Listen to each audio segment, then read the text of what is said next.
Sa unang araw ng TNT Duets 2 ay may nabigyan ng hudyat ang ating mahurados ng gong.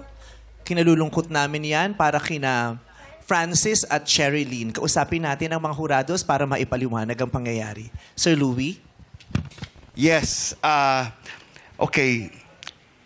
Sherry, okay, and Francis. There, you know, in a duet, you really have to be very precise.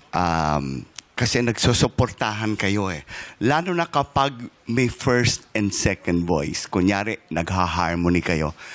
Kailangan talaga magsuporta kayo and you really have to hit the right precise notes. Kasi kung hindi, madidinig na, oops, kunyari, I will pinpoint, Cherry, you were flat a couple of times.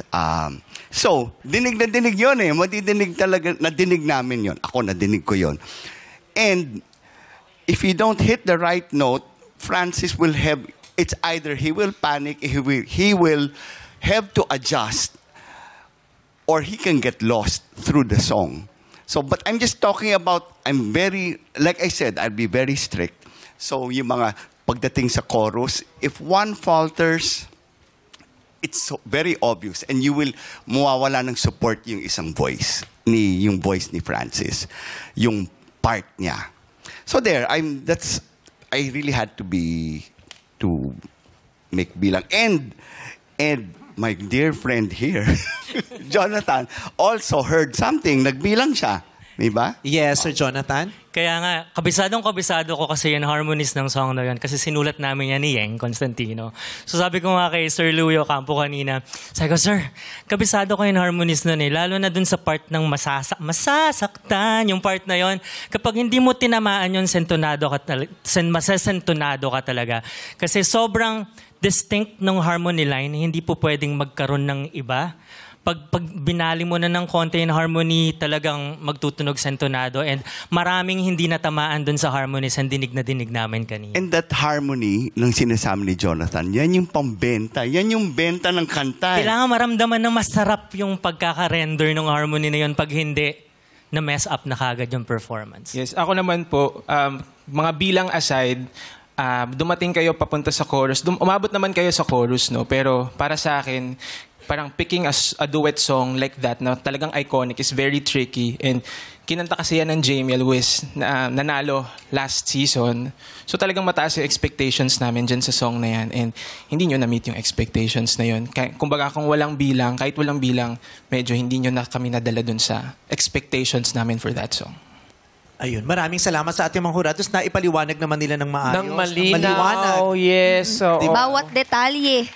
Pero sa pangyayaring ito, hindi naman nanganggulang na hindi mahusay si Sherilyn at si Francis. Sadyang mahirap talaga ang duets, di ba? Iba talaga yung duets kasi maaaring magaling ka individually, pero pag may kasama ka na, pag may katuwang ka na, iba na yung yung challenge ng pagse-second voice, pag-harmonize. Di ba sa Korean songs, di ba? Kahit solo, hirap ka. Yes, sobra.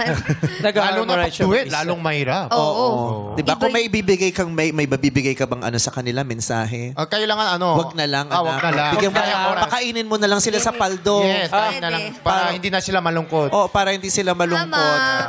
We are sorry for this Sugbo Harmony. Ayan, sana marami kayong mabit-bit na aral at magandang karanasan naman dito sa pangyayari. Oo naman. Tsaka dapat huwag kayong sasama ang loob, no? Oo. At mawawala ng pag-asa. Yes. Bakit tinititig? Wala lang. Naghintay ako sa'yo. Dito ang galing-galing yung mag-comment dito. Oh. Dami niya opinion dito. Oh. Oy, alam mo, kung alam mo lang, kanina bumibilang ako. Talaga? Sa palagi mo, ang bagal ng mga hurados. Ang bagal, Diyos ko. Bungad pa lang, bumilang na ako. Alam mo, ibalik niyo ako dyan. Thank you. May gusto pa kayong sabihin, Sherilyn and Francis? I would like to thank for this kind of opportunity po na makasampa po ulit dito. Dahil another exposure po ulit. Thank you so much po. We're very thankful po sa invitation po na makabalik po dito. And babaunin po namin yung mga learnings na binigay po ng mga hurado. Maraming salamat, Sugbo Harmony.